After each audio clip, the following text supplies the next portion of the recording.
All right, welcome everyone. We are excited for today's webinar. But before we begin today, I want to let you know that there will be a Q&A session at the end of the presentation. So if you have any questions, please submit them via the chat on here, and we'll try to answer as many as possible. Again, welcome everyone. We are excited and very honored and privileged to have two very distinguished guests here today, who are both renowned experts in ag law and accounting. And those gentlemen are here, Paul Neiffer. Paul is a CPA and tax principal. He is an agribusiness and business advisor specializing in income taxation and accounting services related to farmers and processors. He's a member and past chair of the Farm Financial Standards Council and authors a monthly column for Top Producer magazine called The Farm CPA. Paul has written numerous articles for various agribusiness publications and is the primary author of farmcpareport.com.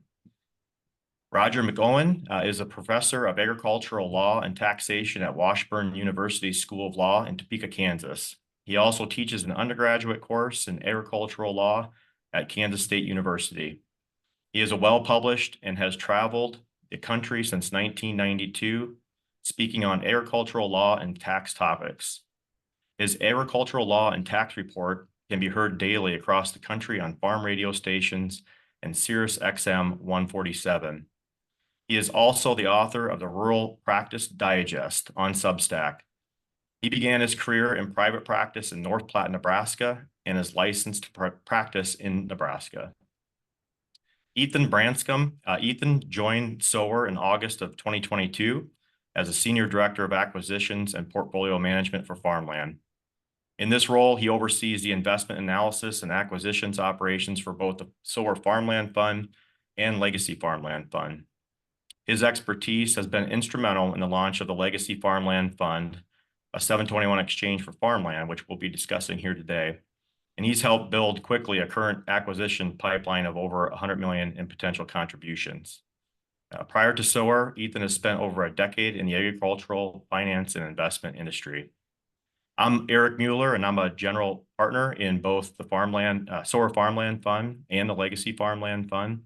And I'll just be emceeing here today. And so again, we're just very, very happy and honored and privileged to be able to have these guests on today. And we're looking forward to discussing 721 exchanges.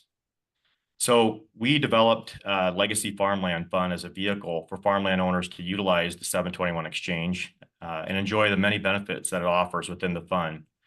Roger, we'll start with you. Can you educate and talk about the basic foundation of a 721 exchange? Sure. It's placed in the code, obviously at section 721, and it's a pretty simple code section. It just says you're not going to have any gain or loss when you contribute property to a partnership, and there's no gain or loss to the partners or at the partnership level.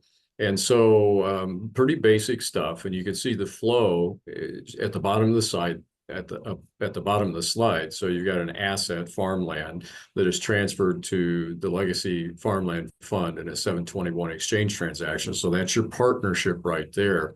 And then the individual investors that transfer the property in, property's valued at the time that it is transferred in at fair market value. That establishes the share value that they have in that fund. And that is a passive investment for those individuals. It's managed by the managers of the fund, not the individual contributors to the fund. Thanks, Roger. So to understand how a 721 exchange can benefit landowners from a tax perspective, Paul, can you give the audience some real-life examples of folks who may be considering legacy farmland? Yeah, so essentially how it works here is we have a farm owner. They own the land and they decide to contribute the land into the fund. And as Roger had mentioned on the previous slide, there's in almost all situations, there's no tax due on the contribution. We're assuming there's going to be little or no debt related to the transfer of the land. And then if the owner passes away while a shareholder in the fund or a member of the fund, there will be a valuation of those shares that are done at the time of the estate. So whatever that valuation is, the heirs that inherit those shares from that owner are going to get a step up in value to fair market value. And that step up is going to become their tax basis in those shares. And the partnership will make what we call a Section 754 election. And what that allows the fund to do is also to step up the value of the land, and maybe there's some buildings, some tiling, some equipment, whatever might be related to that shares of the fund will get it stepped up. So the heirs will actually get the benefit of that step up inside of the fund. Now, if the heirs decide to sell those shares, they're gonna, whatever the value is at the time that they sell, if it's equal to the value that was at the time of death, there's no capital gains tax on that. If there's some appreciation in those shares after the person passed away, then they'll pay capital gains tax, but only on the appreciation. Now, if the value goes down a little bit, they'll have a tax basis, so they'll actually have a capital loss. Now, everybody's rooting for appreciation, but remember, let's say, well, I have an example on the next slide, so let's go ahead and go to the next slide. So in our example here, we got Sarah. She decides to contribute some land into the Legacy Fund in 2024. You know, at that time, her basis in that land is only $1 million, but the fair market value at the time of contribution into the fund is $10 million. So remember, Sarah's going to get $10 million worth of shares. She's going to have some diversification, so she's going to participate in other property that's inside of the fund. So that's a nice feature. We get some diversification. You're not just tied to one particular piece of property. Matter of fact, I happen personally have some land in Iowa, some land in Missouri, and some land in Washington State. And it's sort of nice to have that diversification, because last year I had a big drought in Washington State, but I had decent yields in Missouri and Iowa. So it's the same type basis here with the fund. So a few years go by. In 2030, Sarah passes away, and the shares are now valued at $15 million. And then a year later, or possibly a couple of years later, the heirs end up selling the shares for $16 million. So they decide, hey, we want to cash in on our investment. So the tax result in this situation is the heirs will receive that step up in value to $15 million. That $14 million of gain. So remember that Sarah's land, her tax basis was $1 million. At the time of her death, it's now worth $15 million. That $14 million gain has been eliminated. The heirs are not going to have to pay any tax on that, but they will have a capital gain tax of $1 million, or not, the tax won't be $1 million. They'll have a capital gain of $1 million that they'll have to pay tax on. And technically, the heirs could essentially, you have Sarah pass away, let's say on January 2nd of 2030, and technically the heirs could sell their shares 2 days later. Now, typically it doesn't work that way, but they could sell it 2 days later, and it would be treated as long-term capital gains, because that's one of the features of inheriting property, is that you automatically get sort of a 1-year holding period. So I think we have another slide, or do we have, I think we have, yeah. So here's another example. You know, I think one of the worries, and again, I'm now in my 60s, and we worry about that a little bit, is, are we going to run out of money? You know, am I going to have long-term care needs that are going to affect me down the road or affect my family? You know, this is something we worry about. Now, typically, if you're investing in this type of a fund, you're not going to be on Medicaid. You know, typically that's not going to happen unless you're gifting these shares to your kids long before you might have those needs, and that's beyond the scope of this webinar. But here in this situation, we got the farm owner. They contribute land into the Legacy Farmland Fund. Cash flow from the fund can help with their aging or long-term care. Now, if the cash flow is not sufficient, the share owner may borrow directly from the fund some value to help with their aging needs or possibly long-term care. They potentially also could sell some shares, but remember, if they sell shares, they're going to have a capital gains tax on that.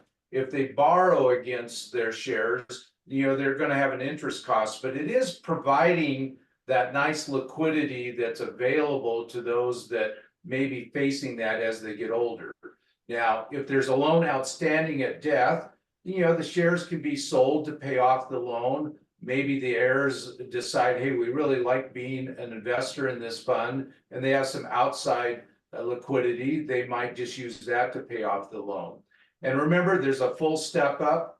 There's no gain on these shares unless there's additional appreciation. So let's go ahead and go to the next slide. I have another example. So here we got farm owner James. He decides to contribute land that's worth $5 million into the fund. Out of that fund, he's getting annual cash flow of $7,500, and likely that's on the low side, but I'm just using this as an example. But his long-term or aging care needs are $120,000. James decides, hey, I'm going to borrow or sell $45,000 of value in the fund each year, and then when he finally passes away, he owes $170,000 on the note for care. So what's our tax result? Again, the heirs are going to get a full step at death on all those shares. They can use the proceeds from the sale of some. Maybe they just decide, hey, we really want to keep most of it in there, but we want to get rid of the debt. They might decide to sell some of those shares. And again, there should be no capital gains tax on the sale of those shares, or the tax would be very, very minimal, assuming there's a little bit of appreciation. And then they just use the proceeds to pay off that debt. So that's sort of how, in our example, we have some either aging needs or long-term care, possibly, we've gone into some type of assisted living. So the fund is available there to help provide that liquidity that I think a lot of us worry about as we approach our elder years. Thanks, Paul. Those are great examples. And I know there's a lot of other scenarios and examples out there, but these are two fairly common ones. So just a reminder to the audience, go ahead and submit any questions via the chat on here, and we'll get to those at the end of the presentation. So Roger, from an estate and legal perspective, I know there are so many important things to consider when putting together and executing an estate plan. Can you share with the audience a few real life scenarios and the consequences of not having a proper plan in place?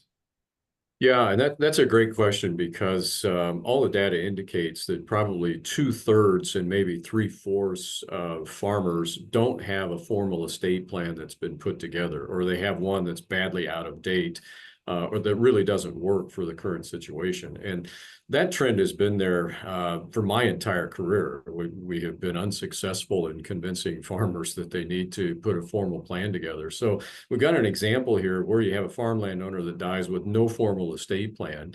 And when you do that, that's going to kick it to the state intestacy statute. And those are going to vary from state to state. But basically, if you die with a spouse and children, your spouse is going to get half of whatever you had, and the children are going to get the other half, split equally between them. If you die without a spouse, then everything's going to go to the kids equally between them. And it creates a real mess. So that's what we've got here. Somebody dies, no formal estate plan, and the heirs now are left to decide, what are they going to do with this farm? And let's say there are no on-farm heirs. So there's none of those children that are interested in farming that ground. And so they've got certain options for divesting themselves of that farm ground. They could sell it outright. Of course, that's going to be, as Paul indicated, you're going to have an inclusion of the value of that farmland in their parents' estate. And let's assume this is the last surviving parent. So the first death has already occurred. So now we've got the second death. So whatever the value is at the time of the date of death of that last parent to die is going to peg their basis. And they're going to have capital gain tax if they sell for an amount in excess of basis. Now, if they sell shortly after death, there may not be any difference, and so they wouldn't have any capital gain tax to pay. But that's one thing that they'll have to consider. So they could do an outright sale. They could structure it as an installment sale and receive the payments over time instead of all in one lump sum. Or they could do it as a structured installment sale, which is just basically an installment sale, and whatever portion of that doesn't qualify under Section 1031 as a tax-free exchange, then we could structure that in a way so that you could still get the deferral treatment. They could do also a monetized installment sale. And people have probably seen that monetized installment sales have made the IRS Dirty Dozen tax scam list. However, we can do it with agricultural land. There are some IRS rulings on that that indicate that farmland is eligible for a monetized installment sale, where you have another lender that's involved in the process. Another alternative, of course, is the 721 exchange, as we've been talking about. So let's assume that the heirs do select the 720 exchange and they enter into that process. So they contribute the land to the fund, they become the shareholders of the fund, with the fund shares tied to the value as of date of the decedent's death. That's going to peg their investment value at that point in time. And they will get a date-of-death basis. One of the questions that came up in the chat that I answered real quick before I jumped on here is back to Paul's example. I believe it was Sarah that was used. Is the value of her shares included in her estate? Well, yes, that's how you get the basis increase in the hands of the heirs. You have inclusion in the decedent's estate under 1041, or excuse me, 1014. You get a basis step up in the hands of the heirs. So yes, you're not avoiding estate tax with this technique. You are getting a basis step up in the hands of the heirs under present law.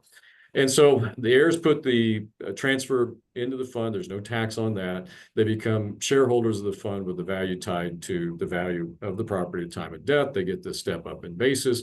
The fund's going to elect the 754 treatment, as Paul said, that's going to get the basis increase in the hands of the heirs. And then the heirs can sell the shares, and the tax is only on the appreciated value, or they could hold the shares and benefit, as Paul indicated, from income diversification. It just depends on where they're at in life and what their strategy is and what their needs and desires are as to what they want to do. So those are the possibilities and the options that a family that has a parent that dies, no estate plan, and no on-farm heirs. These are kind of the options, and showing you how a 721 exchange would work in that situation. And so let's work an example on this. In the next slide, we have an example of a decedent, Sam, that dies without an estate plan. He has 4 children, none of whom are interested in the farm, and under state law, they inherit the farm in co-equal undivided interest. And that farm is worth $10 million at the time Sam dies. And so they agree to contribute the farm to the fund, and any number of them or none of them can sell their shares, and then they would owe capital gain tax only on that appreciated value of their respective interest from the date of their parent's death.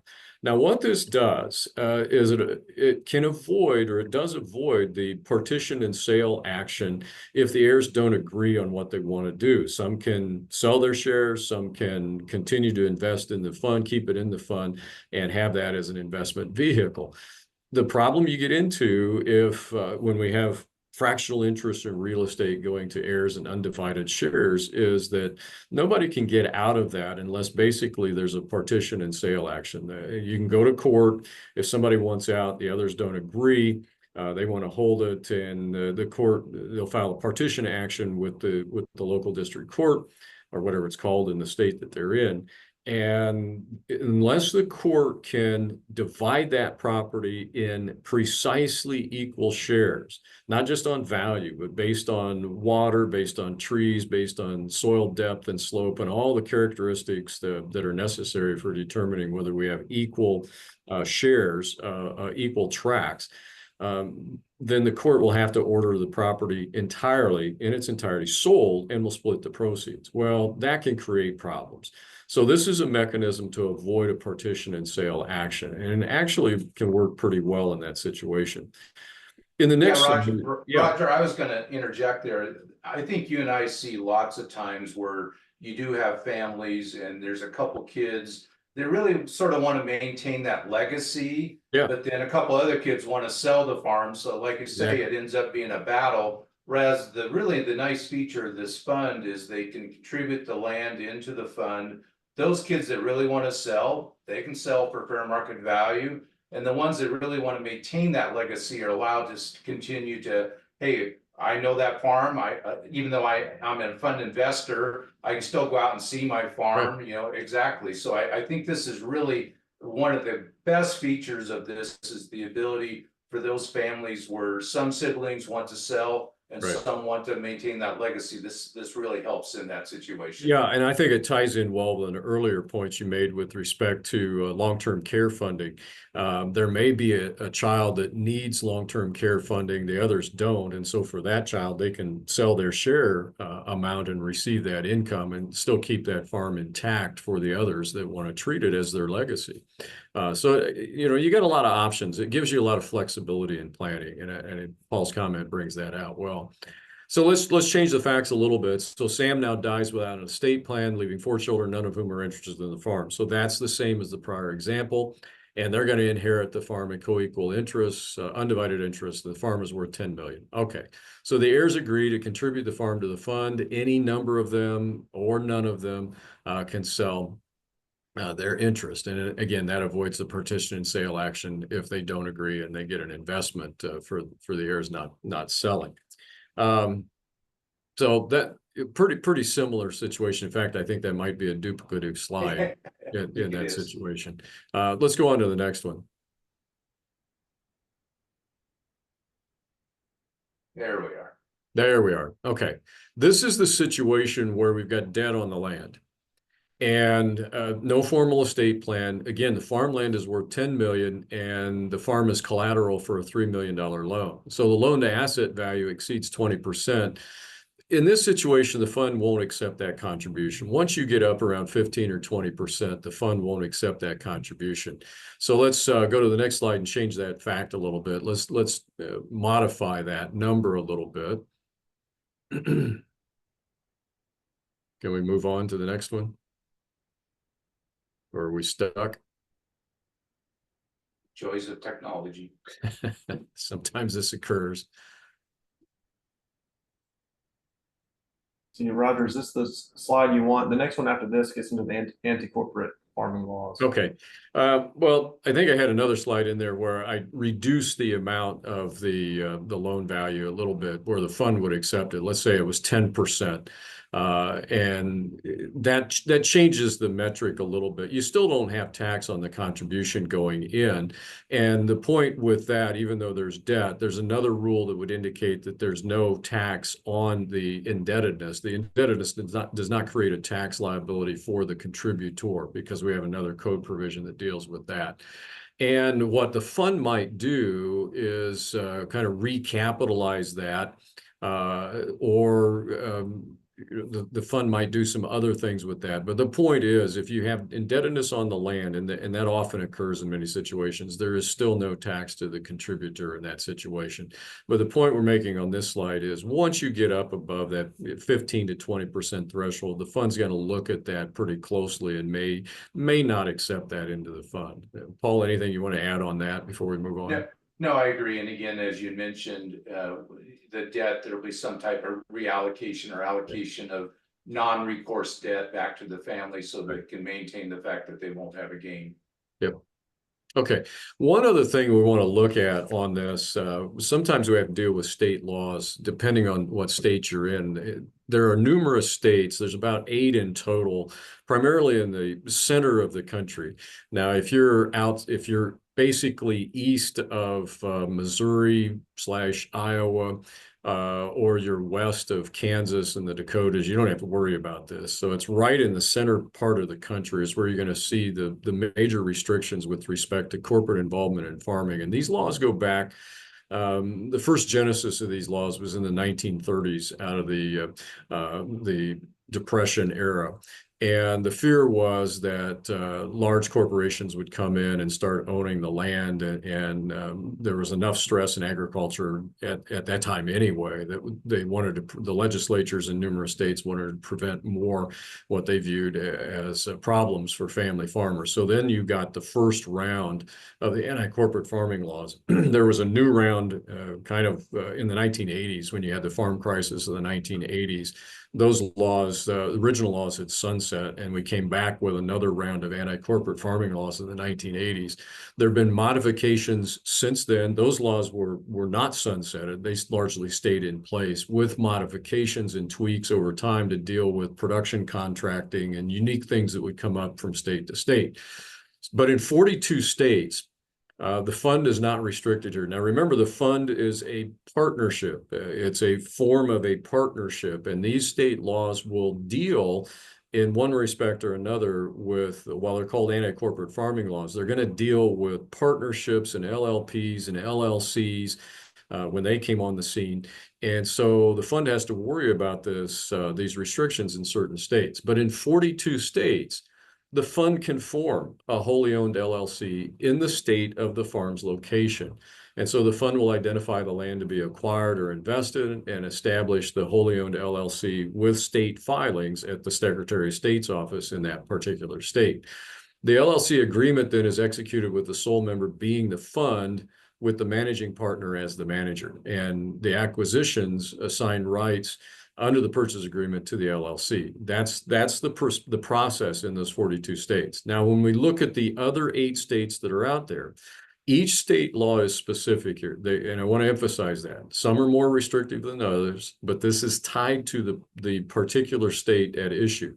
In Missouri and Wyoming, what the fund will have to do is form 2 wholly owned LLCs in the state of the farm's location. And those LLCs become partners in an LLP that will invest in the ag land, because there's no restriction in these states on an LLC from indirectly owning ag property. So the structure has to be an LLP to hold the ag property whose partners are 2 wholly owned LLCs.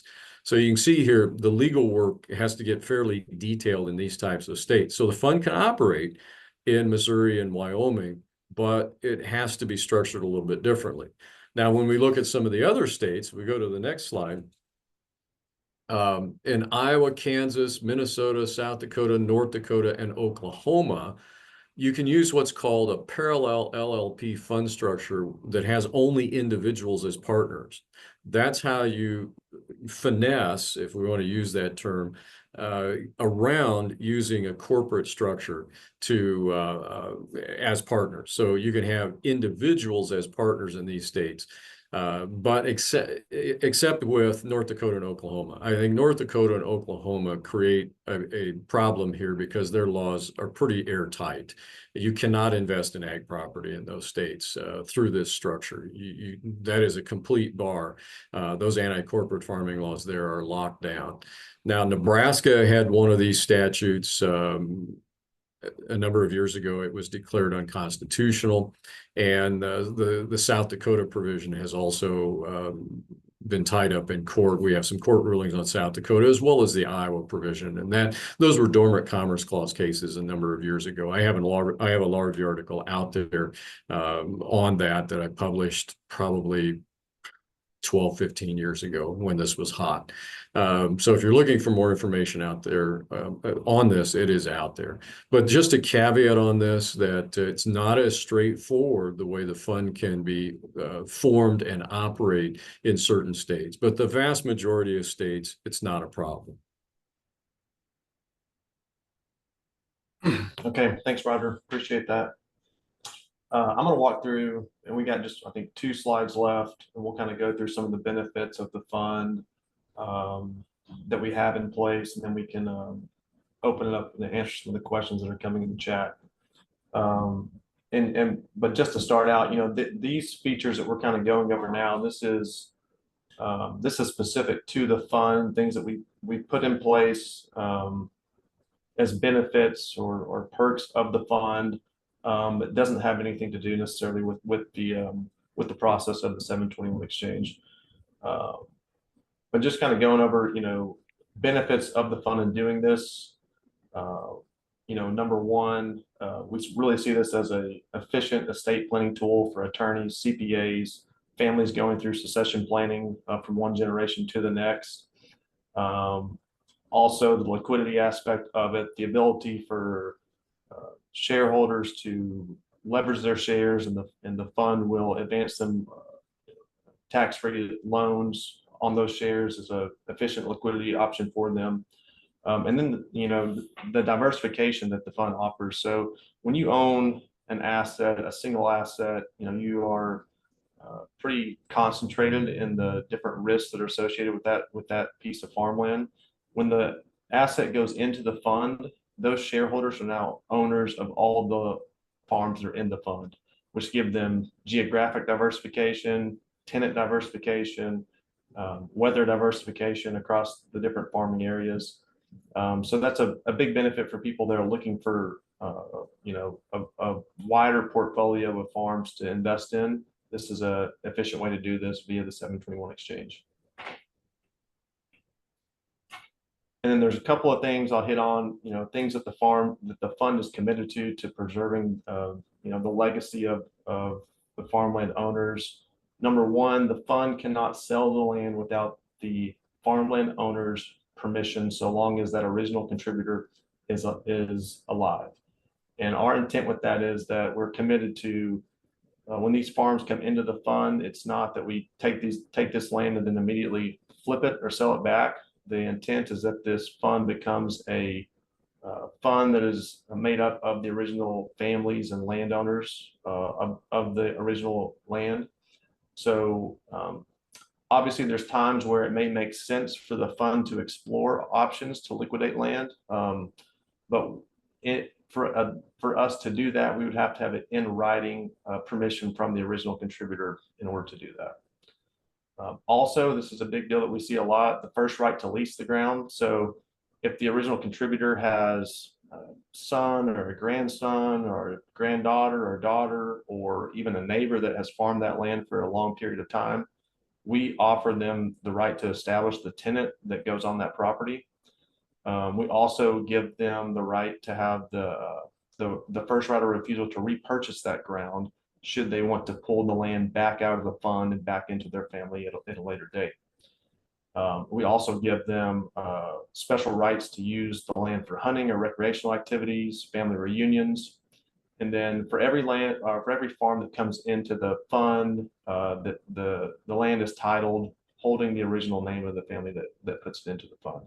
So these are just things that we put in place to kind of, stay committed to the mission of keeping the legacy of the farmland owners and the farm families that do this exchange and looking for the benefits of this.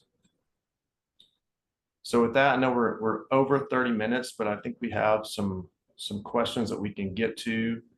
And also want to thank everybody for taking the time to join us today and participate in this webinar.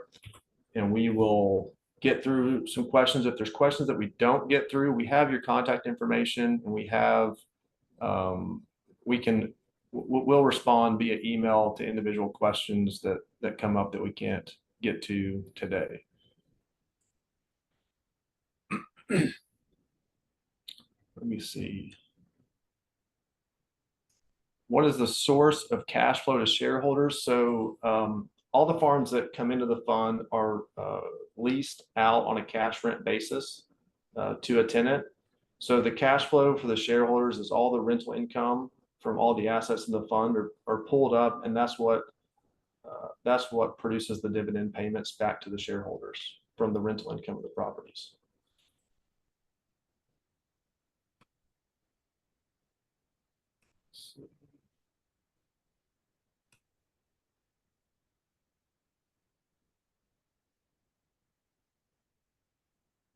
How is the growing crop treated when land is contributed?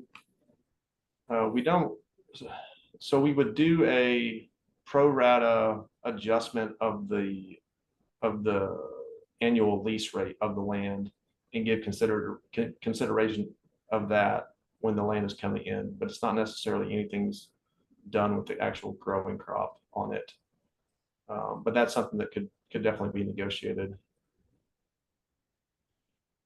Next question, assuming there's a very structured process already agreed upon to determine the fair market value of the land when it goes into the fund. It's a question we get all the time. We say fair market value. That is it's a negotiating point between us and the landowner. They have their idea of what the land's worth. We run our analysis on what we can offer on the property in order to maintain a dividend back to shareholders on that. And we're really, our intent is always to hit the same price that it would be if that were to sell on the open market. And that's usually where we get to when we're going through this process of determining value.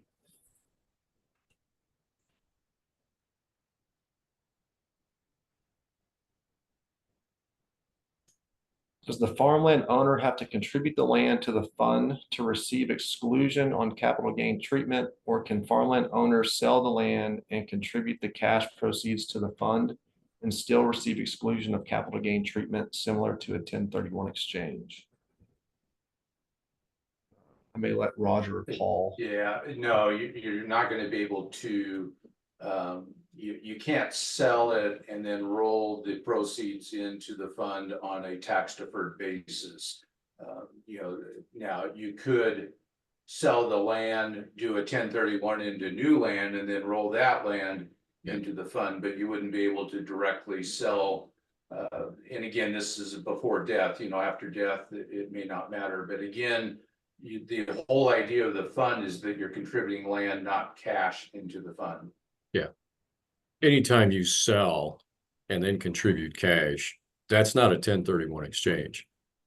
And so it won't qualify for tax deferred treatment under 1031. Anytime there's an actual sale, you violate 1031. And then there was a question, Ethan, about, will the fund hold the land long enough so that there's no technical term 704C gain allocated back to the landowner. And again, as long as that person is alive, they have the ability to prevent the fund from selling that land. So that gives them all the power to make sure that that 704C gain is not specifically allocated to them. And again, the intent of the fund, and Ethan or Eric can jump in if I'm saying something wrong, the intent of the fund is not to flip properties. The intent of the fund is to hold land for a long-term appreciation, long-term return to the investors. And Yeah, absolutely. I mean, this is for people that want to stay invested in the farmland asset class. And they see the benefits of that and continue to see asset appreciation over a long period of time. And Paul, let me add in on that 704C issue. I think a related question people will have is, what if there's a premature death, an untimely death? So it's contributed in, 6 months later, the contributor dies. So you're gonna get the question on that one. What's the effect of death in that situation on 704C? Does that wipe that out? Or do the heirs have to continue to hold it for a period of time before sale? Or does the fund continue to have to hold it for a period of time to get the 704C treatment? Were you answering that, Roger? Well, I'm throwing the question out there for you to answer. If you don't want to answer it, I can pick it up. I'll let you pick it up since you're the one that were asking it. So. Yeah, I think in that situation, I haven't looked at 704C recently, but my recollection is that the clock does not restart. That's one where death does not restart the clock, and the fund would continue to have to hold it time back to the time of contribution. And correct me if I'm wrong on that, but I think this is where 704C does not restart the clock. Yeah, you'd have to be careful on that. And again, that whole 704C area is very complicated. So that's something where they'd want to definitely review that with their tax advisor. Another question I saw was, is there any restrictions on the ability to contribute these shares into an IDGIT or a SLAT? Yeah. There shouldn't be any restrictions, but I'm going to kick that back to Eric or Ethan to answer that, because that would be more the mechanism of the fund than a tax situation. I don't know the answer to that, but I can do some research and follow up with that person to answer that question. But I don't have the answer to that. Typically, I would think there is no restriction. Right. Because this is a very common estate planning device, and so I would think there is not, but that is something we need to take a look at. Yeah, I'm not aware of any code restriction it'd be in the 2700 sections of the code. I don't think there is any restriction that would bar you from contributing your shares to an IDGIT or a SLAT. Okay, I would think that's correct. So I saw a question here about contributing improvements as well that is on the open land. You could, if the improvements are on the land, we could take in the improvements as well. as the open land. So that is a possibility. We haven't necessarily had those situations come up yet, but obviously on these farms, there's grain bins, there's machine shops, there's equipment sheds, there's, we would not want to take in any houses. So we would not, if there's residential assets on the properties, we'd want to exclude that and parcel that out. But I don't think we wouldn't have any issue taking improvements that are located on the land as well. Yeah. One question I saw, what is the advantage of this type of a fund over a REIT? A REIT is allowed to do what's called sort of an UPREIT. It's similar transaction. However, a REIT has more restrictions on how income, well, not necessarily income is calculated, but there's certainly more restrictions on a REIT than this type of fund. Now, they're very similar, so I wouldn't say it's a huge negative, but I would say this type of structure is probably a little bit better than a REIT. And there's a question also in the chat. Person says they're curious about how you compare this to a land rental partnership that holds the land and produces rental income to the parties. What are some of the differences here and the advantages of the 721 exchange model? And Paul, on that one, I would say that one advantage here is the certainty of the tax treatment. You're entirely passive on this one. If you've got a land rental partnership, depending on how involved you are and what your activity is in that land rental partnership, you could have active income that's not passive income. So if you're looking to create passive income for other tax purposes, you're going to get there with the 721 exchange. Paul, any other thoughts? Plus the diversification, if you're just renting out your land, you are tied to that land. Right. If you have good years, great, but if you have bad years, not so great. Whereas with this, you're going to get a wide diversification across the country. Yeah, and a lot of the older contributors will probably want to have that passive income. And then there was a question, what if the land is already owned in an LLC? Well, essentially the LLC can contribute the land into the, if that's the only asset left in the LLC, likely if this is taxed as a partnership or a sole proprietor, they can go ahead and liquidate the LLC and then just title it in their individual names or leave it in the name of the LLC. So from a tax standpoint, whether it's owned in an LLC or not really is not going to affect the bottom line.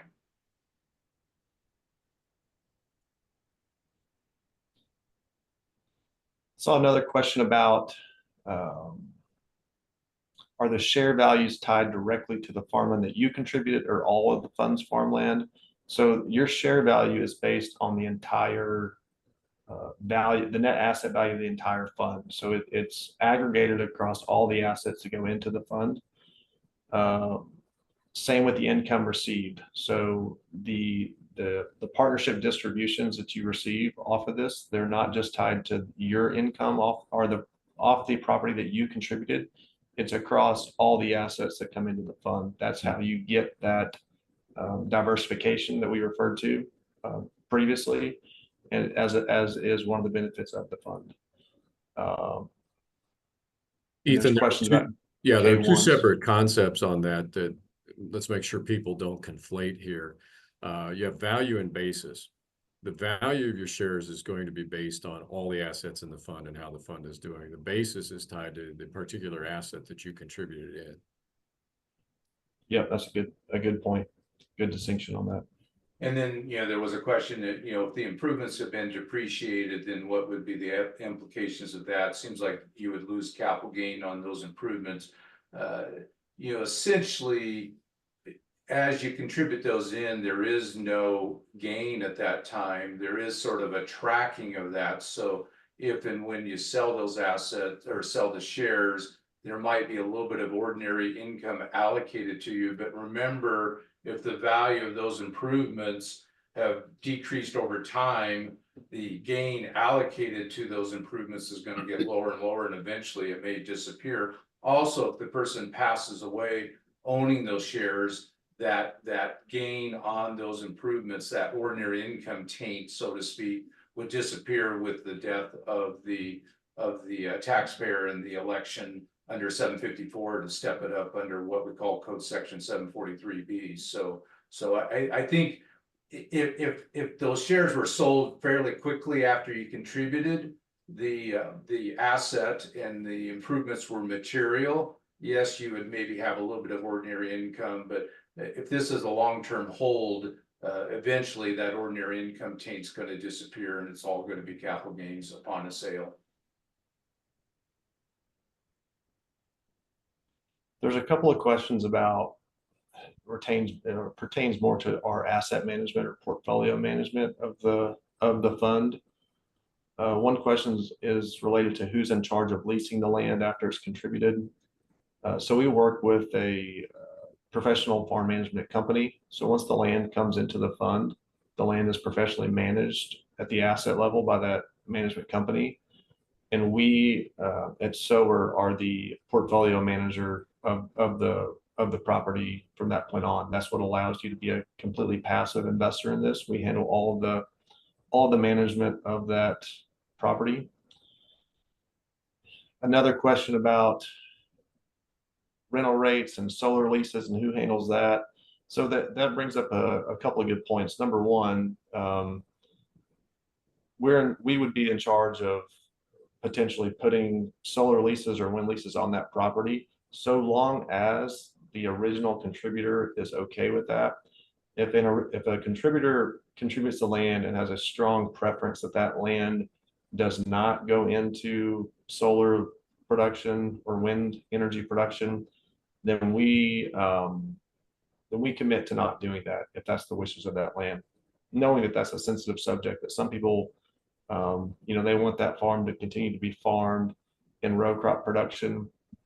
They don't want to see that farm with solar panels on it or wind turbines on it. And so we're obviously always looking to maximize the yield back to the investors, which are the contributors of the land. So as asset managers, that's our job, is to make sure we're driving yield back to our investors. But if it's something that they feel very strongly about that they don't want to do, then we would commit to not doing that.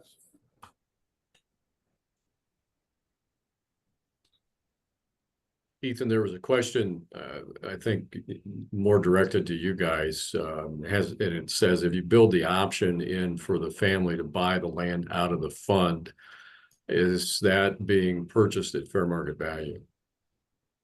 Yeah, that would be at fair market value at that time. So if they contribute the land into the fund in year one, and then by year 7, they want the right to repurchase that ground, it would be at the fair market value of the land at that time. At that time, yeah. Okay, a lot of good questions that we're kind of well past our allotted time. So just to be respectful of everyone's time, we'll go through the chat and we will individually respond to these questions and make sure that we have all the information to everybody. But I want to thank everybody for joining us today. Roger and Paul, I can't thank you guys enough for joining us and providing all of your insight. I feel like this has been a great webinar, great discussion of explaining how 721 exchanges can be beneficial to farmland owners. If anybody has any questions or wants to reach out directly to us, here's our contact information for Eric and I have been up on the screen. And we'll send up a follow-up email with contact information with Roger and Paul if people have specific questions on how they can use 721 exchanges for their clients as well. So, and one other thing too, Ethan, I just want to mention before we end here, the webinar has been recorded and it will be sent out to everybody who registered, so you can look for that email as well. And then we just reiterating Ethan's request. If you have any questions, you can also find a lot of information. We've done several podcasts and webinars, and those are all posted on our website, which is www.legacyfarmlandfund.com. Again, legacyfarmlandfund.com.